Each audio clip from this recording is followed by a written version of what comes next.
Mr. President, nagpagamot daw kayo sa Singapore, may sakit daw po kayo. Alam mo, ang Singapore, maganda ang level of technology nila. Hospital, maganda. Magamot ka talaga. Ang problema, wala akong pera. Kaya kung magkasakit ako, dito lang po ako sa Pilipinas. Iyan lang ang kaya ng bulsa ko.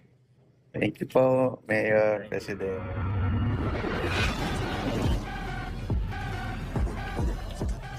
Pero ako po,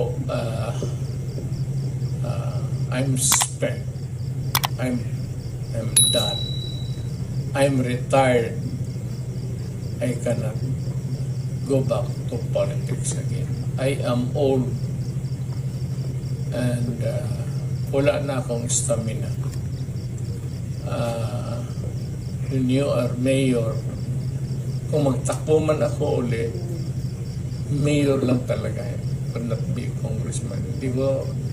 Naging congressman rin ako, pero hindi ko type. Mas maganda yung mayor kasi direkta ka sa tao. At yung pagod mo, direkta yung punta ka doon sa bukid. May away, may NPA, sunog yung traktor ng gobyerno. Akyat ka doon. Makita ng tao, pati makita mo yung problema talaga. At dyan ako nasanay kasi for the longest time as mayor. And kung magtakbo man ako mayor, pero ang problema po, wala na talaga ako sa panahon.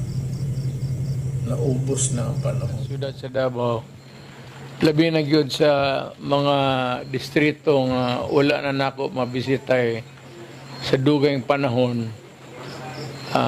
Una-una gyud, I must admit, nagatigulang nako. So it has to be in a slow motion, slow pace ang akong kinabuhi ron. But I can still visit you one of these days. Wala na lang kaya ko'y panahon because wala na po ko'y trabaho.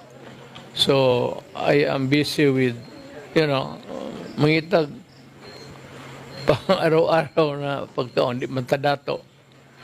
So we have to work somehow for a living, for a day's work and subsistence. Pero I'm with you. I'm still with you. And I will be with you for all time.